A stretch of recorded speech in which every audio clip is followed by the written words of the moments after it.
Hey guys, welcome back to Happy Hour. I'm your host, Lindsay Ames, and I am joined by none other than Garrett Dillahunt, aka John Dory from Fear the Walking Dead. And today we will be talking everything Walking Dead while enjoying this incredible cocktail I whipped up thanks to Bulleit Bourbon called the Stradivarius. Right. Well, this looks delicious. The Stradivarius. What's in it? So I really wanted to play with the brightness and the sourness that is in the entire series, but specifically this first half. Lemonade for the sourness and the tears, specifically like Luke breaking his violin. And the brightness comes from Michonne's recounting of the future that's to come. That is deep. It's really deep, and it gets deeper. So I added the blueberry and the mint to kind of highlight the woods that now Daryl is living in on his own. And it's delicious on top of everything. I didn't know tears could be that delicious. I'm gonna make people cry more. Right? Bittersweet. That's what I learned. It's really clear that, as John, you are the sweetheart of Fear the Walking Dead. Oh. Do you know that? I know he has some sweetness. That's for sure. It's nice for me to play sweetheart. Because you don't normally play sweethearts.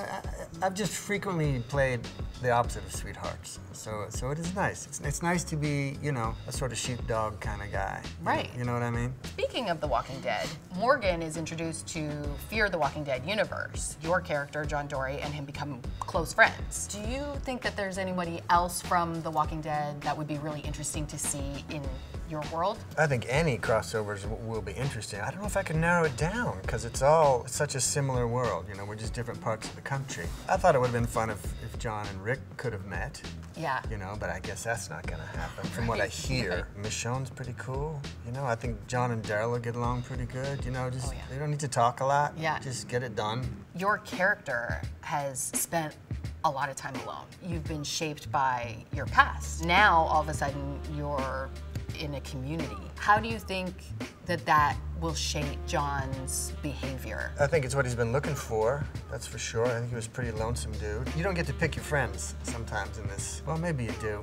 Well, maybe you should. It's your family, isn't it? You don't get to pick your family. These are the people I met, yeah. You know, and it's like, okay, we gotta make this work. And some of it's a little bumpy, which makes sense. That's how it would be with me. Yeah. You know, everyone doesn't like me. Yeah, sorry to say. Really? Yeah. I don't know, I'm kind of... You like me. Yeah, and you've been very kind. Well, now we know that this drink works. I'm not sure exactly what's gonna happen next season. I think there'll be a little more looking into the past of people, I'm sure. There's still things we don't know. There's gonna be some visitors from other places that some people might recognize from other shows. I don't know for sure. Can't say. That's my guess. If I was a betting man. John discovers bronzer. Oh, great. At like a defunct mall. We'll find out who the barber is that keeps us so tight. Tight and right, yeah. In the apocalypse. So you said that, you know, John is so nice and not everybody thinks you're so nice, which I do find hard to believe.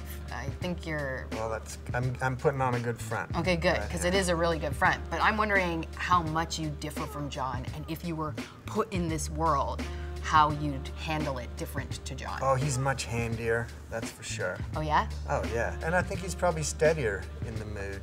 I'm old and crabby. Like what would you do if you were dropped in this world? I think he's got a lot more patience than I do. If I was dropped in this world, I don't know. I'd like to think I'd, you know, figure it out. You'd have to, right? Yeah. Or you're just gonna be a goner. John wears a lot more leather than I do. He wears tighter jeans. Does that change? I don't know if that'll be my first choice, you know, at World's End, grab some skinny jeans and head out. It's hard to plant. Breathability. You know, you're just like, Yeah, because if you gotta run. I want to move and bend and, you know. Yes, you gotta get down. Yeah. You have to get up. You might have to jump into the truck. You know, exactly. Skinny jeans can really... You look good, but who cares, really? Yeah, you don't need to look good there. Exactly, which could be help in like my personal life. That's what I'm saying. I'm already a guy. That's what I'm saying is that, you know... Except for that guy. Yeah. You got apocalypse goggles after a while. And you do have, you have had a great love story already. Yes. Oh, wow. Jenna Elfman's great to work with, I'll tell you that. She's a lot of fun, and I like how tall she is. I can stand up straight. The romance between you guys is fantastic. It's legendary. The heartbreak, though, when she leaves you. I know. What was that about? I mean, she was trying to do what was right for you. But it's interesting that isn't in this sort of Me Too, Time's Up generation.